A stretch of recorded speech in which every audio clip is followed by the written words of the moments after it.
What's up, y'all? It's your girl Sakina, and I'm back for another review. This is my review for The Real Housewives of Potomac. This is season 5, episode 15. And when I tell y'all, I did not want to watch this damn episode or do the review. I'm just so tired of it, y'all. I'm tired of talking about this fight situation. I'm tired of talking about Ashley and her bald head husband. I'm tired of talking about Wendy and these goddamn degrees. Like, I can't. But anyway, let's just get right into it, right? So, we see that Karen and Monique are talking. And they went out to eat or whatever. Monique saying she's doing fine. She's finally able to eat. I guess she's been stressing or whatever because of the whole court situation or the fight. Whatever. She eating again. And then Monique brings up Karen not showing up to the podcast. And she felt some type of way about it. But she also mentioned the conversation that her and Ashley had. And how Ashley insinuated that Karen influenced Candace to press charges. So Karen was like, yes, somebody hit me. I'm pressing charges, okay? They going to jail because I'm not a fighter. And I like the fact that she did not change up what she said, because yes, if this was me, this is if this was me, that's what happened, okay? So then Monique was like, well, yeah, you're also a person who wouldn't egg on the situation. Girl, shut the fuck up with that excuse, please. Ooh, excuse me, my wig. So then Karen brings up the fact that her and Candace's relationship is a little scratched right now because Karen is in the middle and she's not choosing sides. Monique was like, well, you know, our situation started off with scratches, so be careful. Girl, you need to watch out for yourself. That's what you need to do. Now, we see that Ashley and Michael are at the house. They're talking. And Ashley tells Michael, you know, I'm going away on this trip. And I know that you said in your therapy session that you lashed out and you were basically cheating on me because you felt some type of way. You felt like you couldn't communicate with me. Well, before you do anything stupid, just be sure to give me a call. Y'all, like, I cannot. So I was just like, why the fuck do you feel like you have to do all of that? I don't want to be babysitting no man. Okay? What do you mean call me before you do something stupid? He could easily call you and just express all these feelings and then get off the phone and be laid up right with his side piece. Like, girl, please. That's not going to prevent him from cheating on you. And they get into the conversation of Monique. And Ashley tells us that she did agree to write up a transcript against Candace, and she had to tell her side of the story about what happened last year when Candace threw that butter knife at her. And Ashley said that she's doing this because of Monique's loyalty to her with Booty Gate last year. You know, Monique stood by her side and she didn't, you know, create this false story of what happened in her house. And I said, you know what?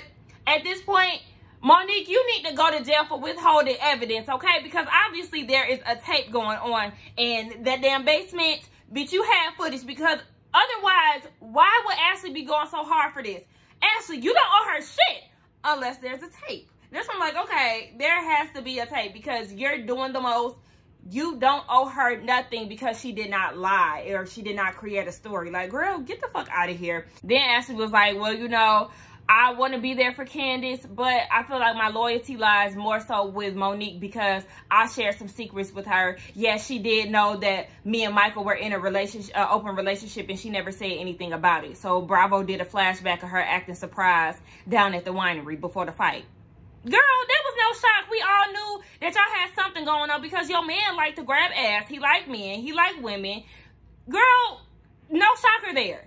So we get down to this Portugal trip and we see that the women are boarding the plane. Come to find out, Wendy has to sit next to Karen, and it looks like Karen may have set that up on purpose. Like, girl, look, you gonna be friends with me, or you gonna get along with me regardless if you like it or not. So then we get to the hotel, and the hotel is so nice.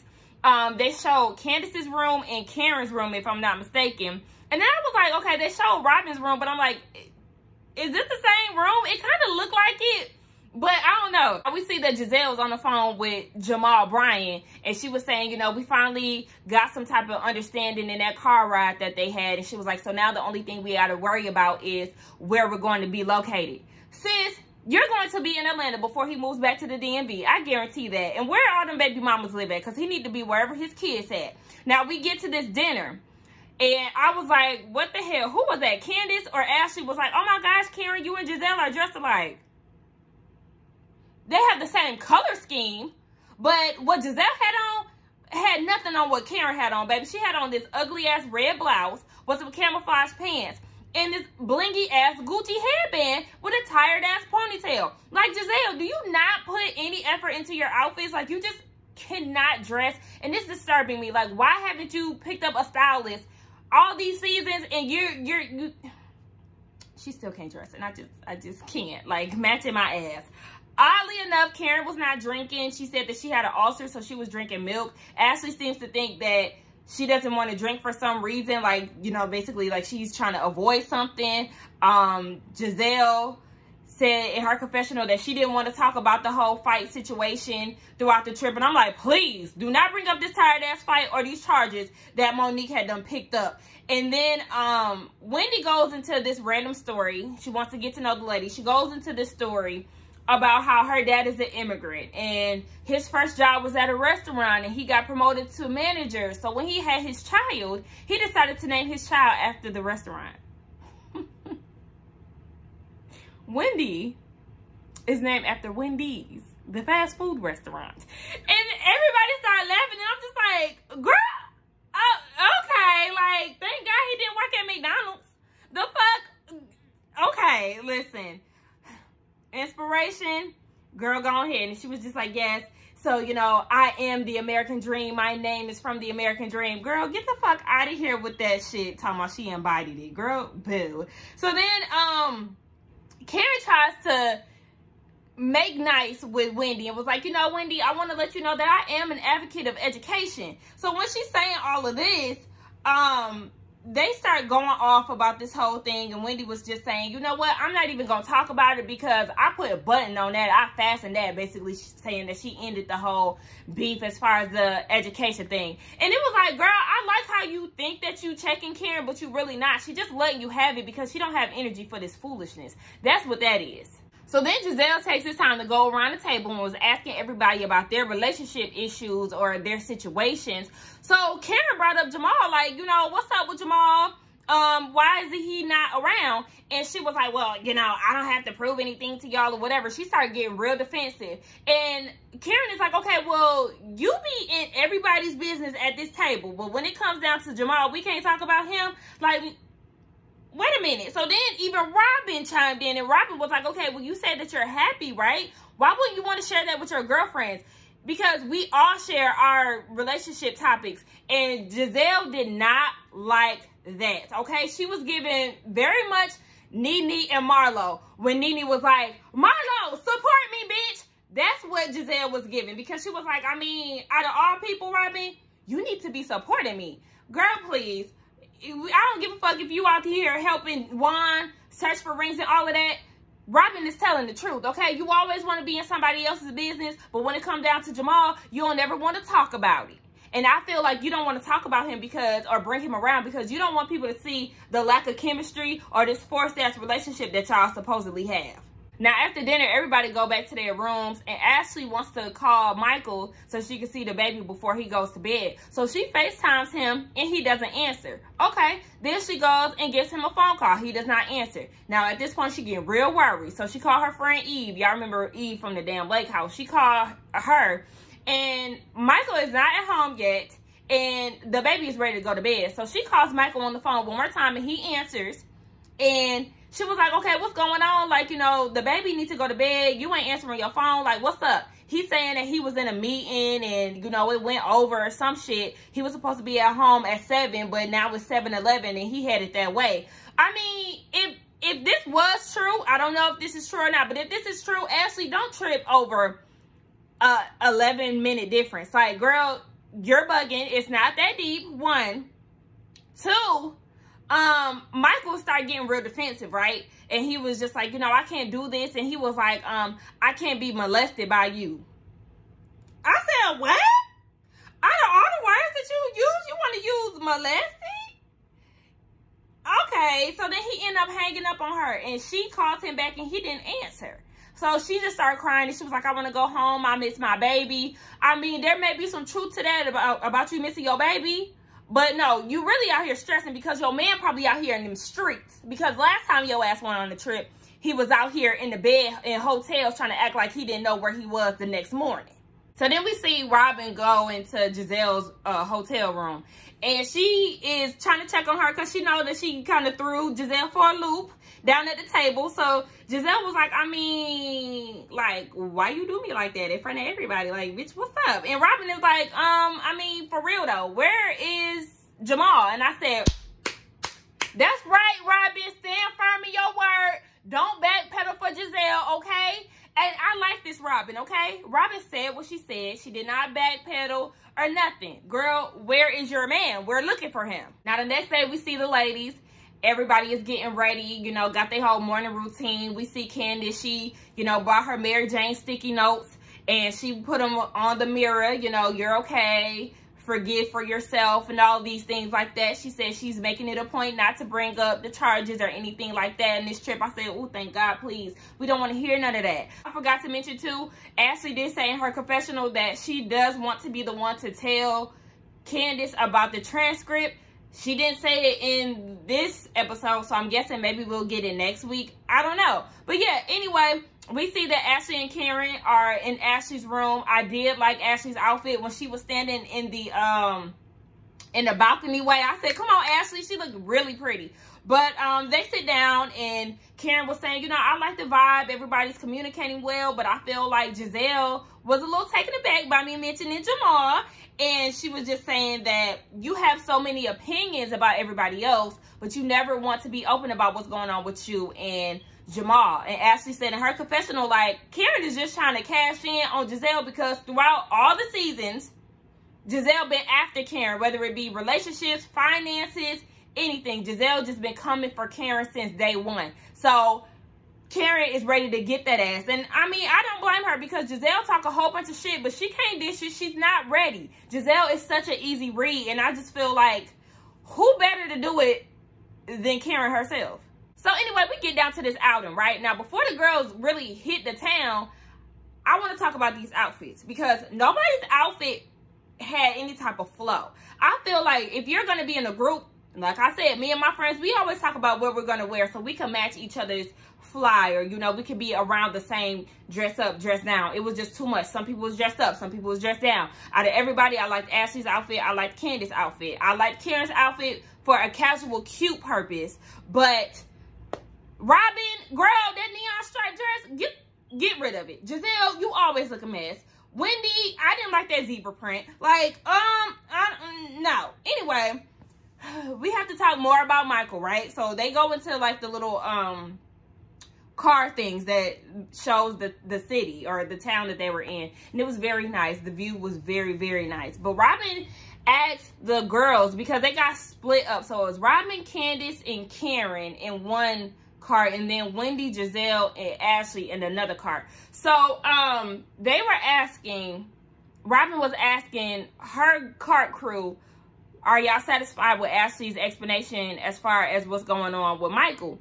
And I mean, I was like, I didn't like the way she worded that. Are y'all satisfied with her explanation? Like, I mean, what y'all gonna do if y'all don't?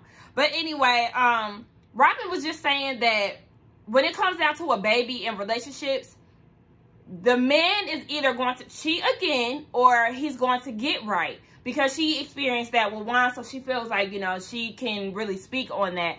And Karen was like, you know, they're in a dicey place right now, so we don't know where the hell they're going to end up. But like I said, we already know her and Michael, they pregnant again. They going to put on the front and act like they happy, even though I know she did move out at one point, but she going to put on for the cameras. Now, in the other part, Gizelle had asked Wendy about her relationship with Karen, and she was like, you know, as far as Karen, I'm done with her whole degree shade. Like, I'm over that. And Gizelle is over there co-signing with her two-tone ponytail. Like, girl, Gizelle, shut the fuck up, because you, like, I understand your role, but you just, sometimes she irks the hell out of me. So then they go and eat dinner, and what threw me off was Ashley pumping at the table because she initially excused herself, only for her to come back with the damn pumps on her nipples. Like, girl, you couldn't just do that in the bathroom and come back? Like, okay. That was just extra to me. But Candace was like, so what did y'all talk about in y'all carts? And then it got real awkward because nobody seemed to talk about it at first. And then they were getting interrupted by service. But whatever, they end up talking. And here comes Wendy, bringing up them goddamn degrees. So Karen, I know you were talking about my degrees. And I know we said we weren't going to talk about that. But I want to unbutton it real quick.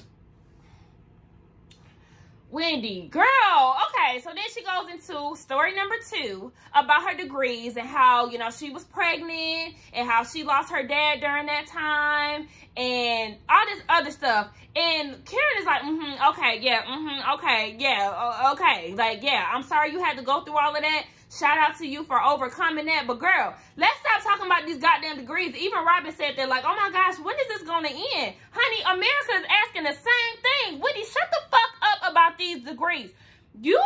I understand. It's a big accomplishment, and we applaud you for it. We applaud you for your 4 degrees, sis. But what you're not going to do is beat us upside the head with it every chance that you get. For somebody who is so educated in all of this, you would think that you would have more to your story. Like, I understand, I appreciate you sharing this story with us, but sis, we've heard it so many times. The viewers, we've heard this twice already. You said it in your confessional, and then you're saying it to Karen. Sis, we're over it. We understand the story. We know that you come from immigrant parents. Look, I'm getting frustrated. You come from immigrant parents who, you know, have this strict rule about education, and you've done the damn thing. Like, we get it. Black girl magic at all-time high. But girl, I'm just tired of talking about it, y'all. Let's move the fuck on, okay? What's next? Shit. Karen apologized just to move the fuck along, and then they got in a conversation about Gizelle and Brian. Why I keep calling his ass Brian? I keep calling him Brian, and I'm cutting it out. Y'all can't see it, but I keep saying it. And Jamal. So Karen was like, you know, I said what I said because I just want you to be cautious, you know. And then she said, you know, you hide him from us, but you be in our business.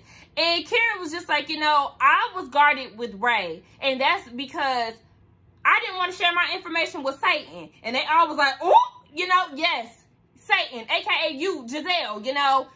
You're messy as hell. You don't really have Karen's best interest because anytime she opens up to you or anybody opens up to you, you go and throw it in their face. In particular, Karen. So, yeah, I'm not about to sit here and tell you none of my problems and none of my issues with my marriage when you really, you know, shady as hell and not really a good friend as you like to think that you are. So, Karen was like, look, I need you to be open about your relationship or shut the fuck up about everybody else's. Hallelujah, okay? Say it again. Gizelle, you always got something to say about somebody's relationship and you always demanded information out of somebody, but you don't want to say nothing about that lackluster-ass relationship that you got with Jamal Bryant. And then what was hilarious to me was when Karen was like, look, I know Jamal lived through your phone, but he ain't here, okay? So we don't want to hear nothing about nothing because everybody's husbands, boyfriends, or whatever, they here.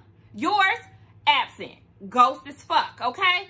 But anyway, that was the end of the episode. Like I said, I tried to give y'all what I could because I really did not have any desire to watch this shit or review it. So I decided to, you know, put my lashes on, put my little wig on. Child, it's warm as hell outside in Atlanta, Georgia. But here I am in a sweater trying to give off some type of fall vibes. But anyway, y'all. Tell me what y'all think about this review, or I'm sorry, this episode. Don't forget to like, comment, and subscribe to my channel. And I will see y'all in the next one. Bye!